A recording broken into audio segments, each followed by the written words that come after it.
안녕하세요. 일본 나그네입니다. 오늘은 일본 경제신문의 여성 기업가를 지켜라 라고 하는 기사를 공유해 드리고 같이 이야기해보는 시간을 가져보도록 하겠습니다. 먼저 기사를 읽어보도록 할게요. 금융청은 재작년에 스타트업 에코시스템의 성별 다양성 문제 해결을 위한 제안이라는 제목의 보고서를 발표했다. 이 보고서에서는 일본의 창업가 중 여성이 34%를 차지하고 있는 반면 신규 상장 기업에서 여성 CEO는 2%에 불과하며 여성 창업가가 외부 자금을 확보해 회사를 확장하는 과정에서 큰 성별 격차가 존재한다고 논의했다. 제가 이전에 읽었던 기사 중에서도 OECD 국가 중에서 가장 큰 성별 격차 1위가 일본이었던 걸로 기억을 하는데 이 여성 창업가 부분에 있어서도 성별 격차가 크게 존재하는군요.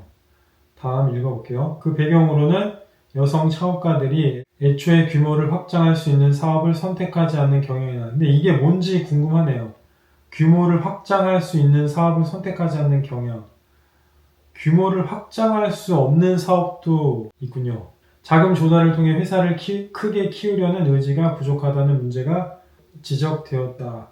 일본 사람들을 보고 있으면 진짜 축소지향적에 딱 들어맞는 부분이 있는 것 같아요. 다음, 그러나 이러한 문제와 더불어 엔젤 투자자나 벤처 캐피털리스트 등 자금을 제공하는 사람들이 여성 창업가에게 차별적으로 대우하는 문제도 언급되었다. 이거는 뭐 갑질이랑 비슷한 것 같은데 보고서에는 여성 창업가에게는 부정적인 질문이 많이 던져진다거나 육아가 사업 추진의 리스크로 인식된다는 지적이 포함되어 있었다. 투자자들이 반성해야 할 문제로 보이지만 이거는 투자자들이 반성해야 할 문제로 보고 있네요. 최근 더욱 심각한 문제가 밝혀졌다.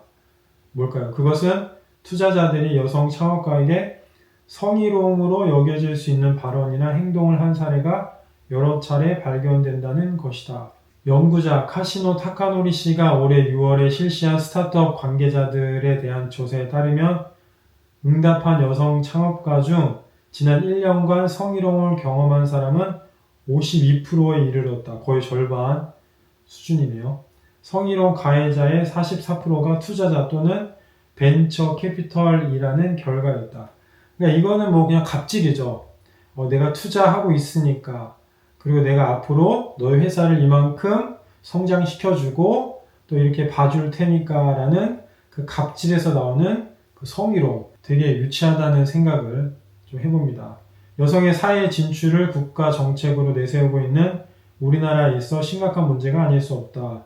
이 부분이 굉장히 최근에 좀 많이 화두가 되고 있는데 일본에서는 대학 교수 중에 여성이 몇 프로 이상이면 보조금이 더 나오는 정책이 있어가지고 대학 교수로 여성을 뽑으려고 하는 움직임도 굉장히 활발하고 또 일본이 OECD 국가 중에서 수치스러운 결과를 받았잖아요. 가장 성별 격차가 심한 국가 1위 중에 그 일본이 있었기 때문에 이 문제를 탈피하기 위해서 뭐 굉장한 노력까지는 아니더라도 나름 노력을 하고 있는 거는 좀 보이기는 보여요.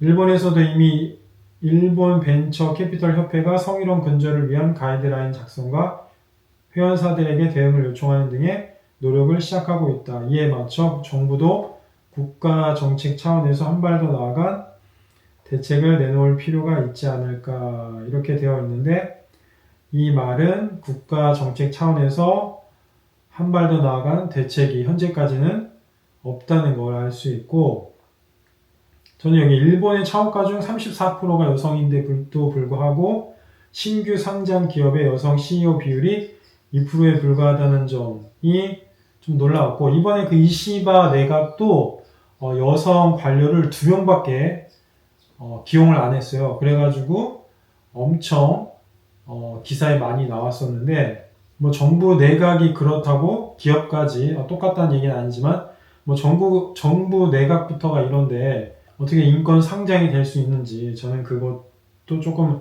의문이고요. 차별 인식과 질문 이 부분에 있어서도 여성 창업가들에게 던져지는 부정적인 질문들, 육아.